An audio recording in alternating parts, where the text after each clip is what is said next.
Hi everybody, and welcome to Josiah is Right. So like most children of the 1980s, I am a product of John Hughes. John Hughes is best known for The Breakfast Club and, of course, 16 Candles.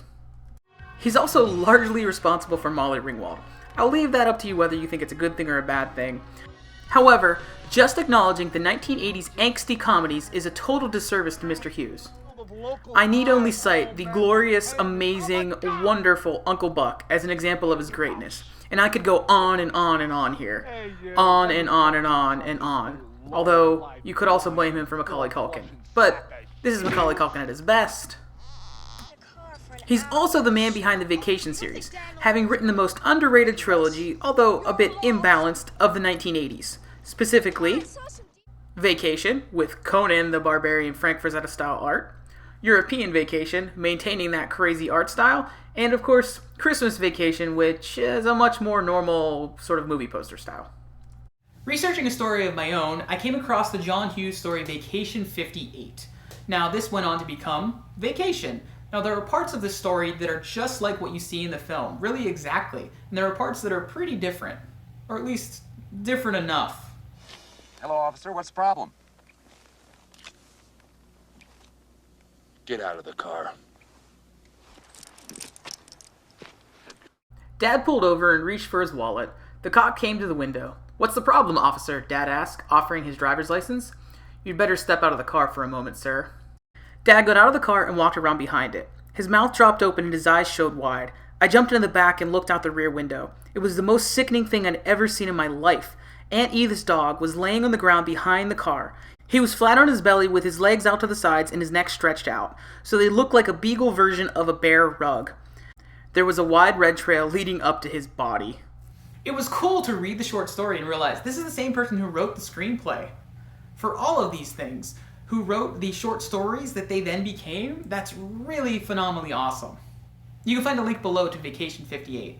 I found it originally on The Hollywood Reporter. The single most interesting difference from the movie and the short story: there is no Wally World. There is Disneyland. First one's here. Not only is there Disneyland, but Walt Disney himself is actually a character in the story. And he gets shot in the freaking leg. Many years ago. Walt waited a moment, then dashed down the long stretch of grass. Dad dropped to one knee, followed Mr. Disney, and fired. Mr. Disney tumbled on the ground, clutching his upper thigh. His momentum carried him into the flower beds. Two Beverly Hills policemen leaped on Dad and wrestled the weapon from his hand. The police let us say goodbye to Dad. I felt really sorry for him, especially when he kissed me and said that he'd hoped I'd had at least a few minutes of fun on our vacation. I assured him I did.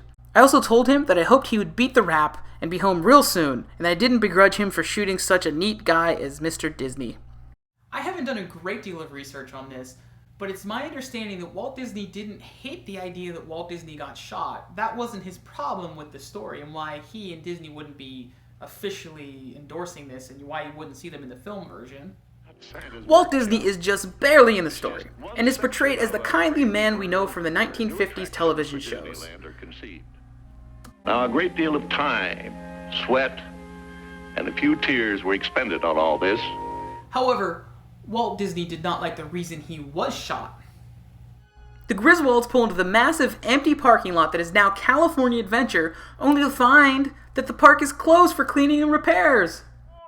Which makes this a totally 100% reasonable reaction when you think about it, instead of shooting Walt Disney.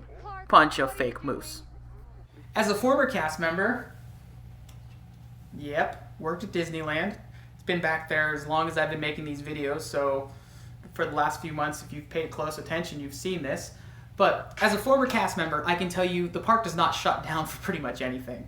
My mom was there one day in 1970 when it shut down because the Vietnam War protests took over Tom Sawyer's Island, but that is a story for another day. I was there once during an earthquake and the park did not shut down. They normally cycle through maintenance schedules so that they can have enough open that everybody's happy, or at least most of the people are happy. But again, people are going to complain and want a refund when, Splash Mountain is down. That's the one thing we're on the ride, even though it's raining in October. That's what happens. However, as I said, I was there during an earthquake. I saw people fleeing the park, literally. I was standing on Main Street. I watched the The lights up there sway, the bricks move beneath my feet. It was surreal and kind of awesome in a way. It was my favorite experience from working there. It felt like it was different, I guess. I don't know what it felt like, because it was a little bit scary, but also awesome.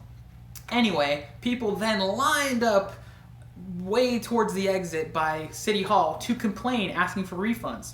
Disney can't refund for an act of God, unfortunately. So those people didn't get any satisfaction. I mean, I guess I understand if you're coming back from, like Montana or something to Disneyland, and that's your whole thing is built on that one moment. But here the point is, Disney doesn't shut down. That's what Walt had a problem with. He didn't like to say that the park was shut down. That was it. That was his big gripe. Disneyland would not be shut down. Which brings us back to the Griswolds. They arrived to find the park closed. Disney's main issue was that the park was closed. The park doesn't close. It's open every day, year-round. So remember, you can shoot Walt in the leg, but you better get back to work.